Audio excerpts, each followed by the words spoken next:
አቤቱ ፊትህን ይሻለሁ፣ ፊትህን ከኔ አትመልስ፣ ገጸ ምሕረትህን አትሰውርብኝ፣ ተቆጥተህም ከባሪያ ፈቀቅ አትበል ይላል። ተመልከቱ፣ እንዲህ የሚል ቃል ስላለ የቅዱስ ዳዊትን መዝሙር የሚዘምር ሰው እግዚአብሔር ጥሎት አይሄድም። የቅዱስ ዳዊትን መዝሙር በየቀኑ የሚዘምር ሰው እግዚአብሔር ጥሎት አይሄድም። እኛ ብቻ ማድረግ ያለብን ምንድን ነው? መጽናት ነው። ቅዱስ ዳዊት የሚጸና ነው። እነዚህ ሰዎች ራሳቸው የዳዊት ልጅ እያሉ እነሱም የዳዊትን ቃል ይፈጽማሉ። ዳዊት ምን ብሎ ነበረ? ቅዱስ ዳዊት እንዲህ ብሎ ጸኒሐ ጸናዕክዎ ለእግዚአብሔር፣ እግዚአብሔርን ቆይቼ ደጅ ጸናሁት። ምእመናን እስኪ እናንተ በአንድ ርዕሰ ጉዳይ ላይ ስንት ጊዜ ጸልያችሁ ታውቃላችሁ? በጣም ከበዛ 1 ዓመት፣ በጣም ከበዛ 2። እዚህ ኋላ ጥለ ነው ቤታችን። አንዳንዱ ጥሎት ወደ ጠንቋይ ሞክሬያለሁ። ዳዊት ደግሞ ሞክሬያለሁ፣ 1-3 ዓመት ሞክሬ ነበረ። ጸበል ዳላው ሞክሬ ነበረ። እዚህ ኋላ ሰልች እግዚአብሔር በሚመጣ ቀን እኛ ሰልችተን እንወጣለን። ቅዱስ ዳዊት ግን ቆይቼ ደጅ ጸናሁት፣ ሰማኒ ወተመይጠኒ፣ እግዚአብሔርም ሰማኝ፣ ወሰማኒ ቃለ ስለቴ፣ ልመናዬንም አደመጠኝ። ተመልከቱ። ከዚህ ኋላ ምንድን ነው? አውፃኒ እምጽውር አምአም ወማዘቅተ ሕርትምና፣ ከረግረግ አወጣኝ፣ ወአቀሞን ውስተ ኮኩ ለእገሬ፣ እግሮቼንም በጽኑ ዓለት ላይ አቆመ፣ ወወዴ ስብሐተ ሐዲሰ ውስተ አፌ፣ በአፌም ላይ አዲስ ምስጋናን ጨመረ ይላል። ቅዱስ ዳዊት ቆይቶ እግዚአብሔርን ደጅ እንደጸና እነዚህ ዕውራንም ክርስቶስን ደጅ ጸኑት፣ ደጋግመው ጠሩት። እሱ እየሄደ እየተከተሉ፣ እሱ እየጠራ እነሱ እየጠሩ፣ እሱ ዝም ብሎ። ተመልከቱ። ያረምም ከመዘይሰምዕ ያጎነዲ ከመዘይሁ ይላሉ ሰለስቱ ምዕት በቅዳሴው። እግዚአብሔር እንደማይሰማ ዝም ይላል፣ እንደማይሰጥ ይዘገያል። እንደማይሰማ ዝም ይላል፣ እንደማይሰጥ ይዘገያል። ቅዱስ ዳዊት ይህንን ሁሉ የታግሱ የእግዚአብሔርን የፈጣሪን ልብ አውቆ ከፈጣሪው ያልተለየ ስለሆነ እስከ ማይዜኑ ጊዜው ተረሳኒ ለግሙራ እያለ የሚለምን ደጅ ጸኝ ነበረ። እነዚህ ዕውራንም ደጅ ጸኑት። ለዚህ ነው ዕብራውያን ማነው ሲራክ ምዕራፍ 2 ላይ መኑ ዘተአመነ በእግዚአብሔር ወተሐፍረ፣ በእግዚአብሔር አምኖ ያፈረ ማን ነው? ወመኑ ዘጸውኦ ወተጸመሞ፣ እግዚአብሔርን ጠርቶት ያልመለሰለትስ ማን ነው? አብርሃም ነውን? ኢዮብ ነውን? ዳዊት ነውን? ሙሴ ነውን? እግዚአብሔር ጠርቶት ያልመለሰለት እግዚአብሔርን አፍሮ ያላዳነው ማን ነው ብሎ ይናገራል።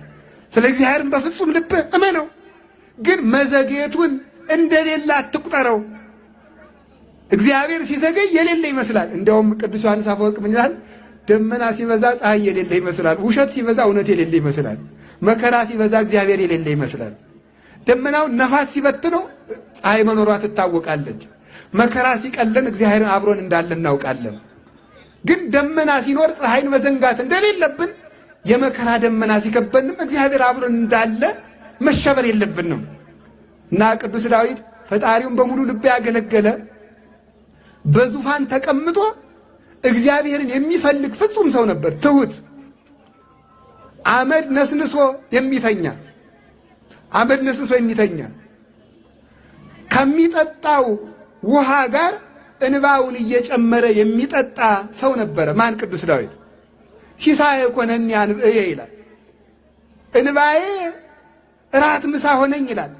ከሚጠጣው ጽዋ ላይ እንባውን እያንጠበጠበ ይጠጣ ነበረ። ፈጣሪውን እያሰበ ማረኝ እያለ ፍርድ ባጎደልኩበት፣ ኃጢአት በሰራሁበት፣ ባመነዝርኩበት ይቅር በለኝ እያለ ዘመኑን በሙሉ ዓይኑን ከኃጢአቶቹ ሳይመልስ ኃጢአቴ ቅድሜ ውቱ በኩሉ ጊዜ ዘወትር ኃጢአቴ በፊቴ ነው እያለ ተሳለኒ ጊዜው በከመ በሳይልከ ወከመ ዘአምረተ ገደምስሳ ኃጢአቴ፣ አቤቱ በይቅርታ ብዛት ማረኝ። ምን ነው ዳዊት ሁልጊዜ እየበደልክ ማረኝ ማረኝ ታበዛለህሳ ትለኝ እንደሆነ ለከለባይቲ ተካበስኩ እግዚኦ፣ እኔም እኮ የበደልኩት አንተን መሐሪውን ነው ብዬ ነው። ሌላ ሰው ማይሆን እሺ አይለኝም ነበረ። እኔም የበደልኩት አንተን ይቅር ባይሆን ነው ብዬ ነው እኮ ይቅር በለኝ እምልህ ይላል። እንዲህ ያለ ነበር ቅዱስ ዳዊት። ሌሊት ተግቶ እንቅልፍ የማይተኛ እይሁወን ነዋመ ለአዕይንቴ፣ ለዓይኖቼ እንቅልፍ አልሰጥም፣ ወይ ድቃተ ለቀራንብቴ፣ ለቀንድቦቼም ማንጎላጨትን አልሰጥም፣ ወይ እረፍተ ለመላትህየ፣ ለጉንጮቼም እረፍትን አልሰጣቸውም፣ እስከ እረክብ መካኖ ለእግዚአብሔር ወማኅደሮ ለአምላከ ያዕቆብ፣ የያዕቆብን ፈጣሪ እስከማገኝ ድረስ ማደሪያውን እስከማገኝ ድረስ እንቅልፍን አልተኛም እያለ ካልጋ ወርዶ ካመድ ላይ ተኝቶ የፈጣሪውን ልደት ሲጠብቅ የነበረ ሰው ነበረ። ማን? ቅዱስ ዳዊት። እንዲህ ሲያለቅስ የኖረ ኋላ እግዚአብሔር ገለጠለት። ሲገልጥለት ምን አለ? ናሁ ሰማይናሁ በኤፍራታ ወረከብናሁ ውስተ ኦመ ገዳም። አዎ ፈጣሪ የሚወለድበትን ቦታ እስከማገኝ አልተኛም። እነሆ ጸዋሪተ ፍሬ በምትሆን በእመቤታችን ማኅፀን ተወለደ። በቤተልሔምም አገኘ ነው። ሰማይናሁ ተወልዶ በጊዜ ሕፃናት እንደ ሕፃናት ሲያለቅስ አገኘ ነው። ተመልከቱ። ወከመ ሕፃናት በከየ ይላል ዲዮስቆሮስ በቅዳሴ። እንደ ሕፃናት አለቀሰ ይላል። እንዲህ ሲያለቅስ ሰማ ነው።